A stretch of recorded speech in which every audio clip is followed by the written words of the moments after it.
name is Kate Johnson, and this is my audio recording of my quantitative project. Now, for the introduction, my topic is whether or not there is a correlation between how many flu vaccines a person receives in their lifetime and how many times they contracted the flu virus in their lifetime. The independent variable, of course, would be how many vaccines a person received in their life, and the dependent variable would be how many times a person contracted the flu virus in their life. I chose this topic as I'm very interested in being a pathologist, and I'm very interested in how diseases work and how they are able to cause so much damage with how small they are. My experiment went as follows.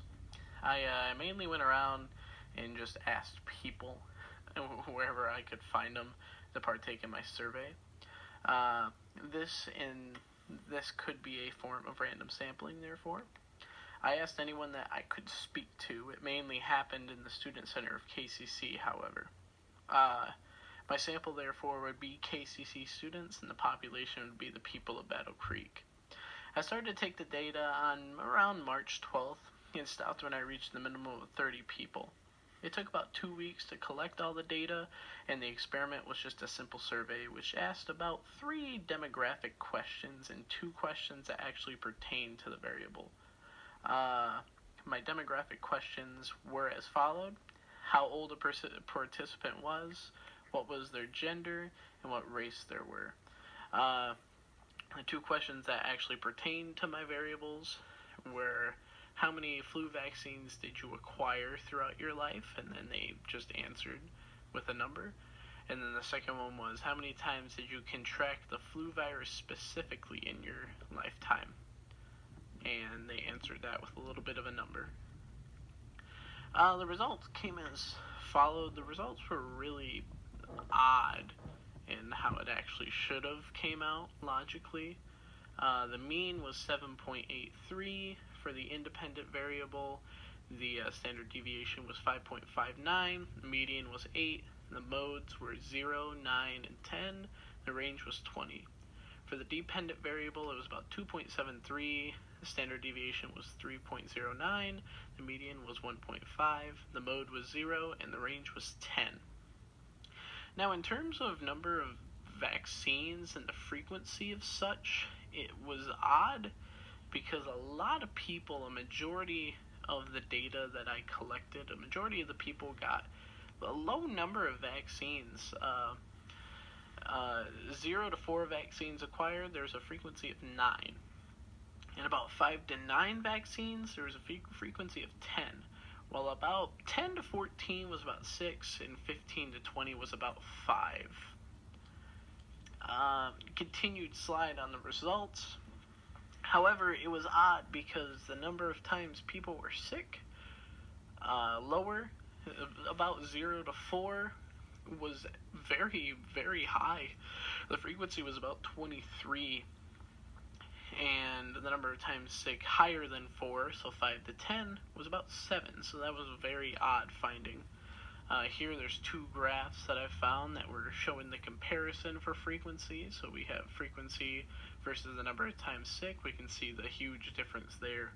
It's more skewed to the left, not very normally distributed.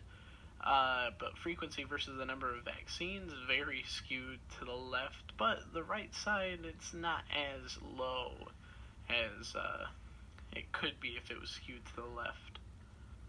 I also had some very general graphs, like what was the gender I just had, and it was about half and half approximately. And I liked to see which gender got sick more, and it seemed as though the female populace actually got a lot more sick than the male populace, which I found very interesting. They were still kind of neck and neck, but the females had a lot more instances of being sick.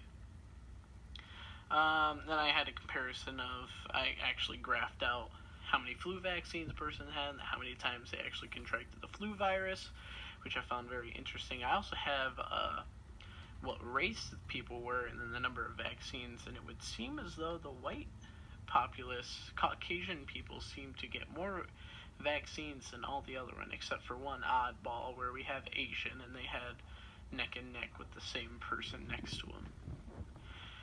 The scatter plot that I created, I'll be honest, it doesn't look very pretty. Logically, there should have been a strong correlation, but within the scatter plot, it was a very weak negative correlation. It's odd because, of course, it should have been stronger. However, I think more information would be needed to determine this because there was a 30 and not about like 300 as other studies probably would take. Something that would contribute to this weird correlation would there's probably some other factors that weren't covered in the survey, and it could be at play for the randomness and the variation within this graph.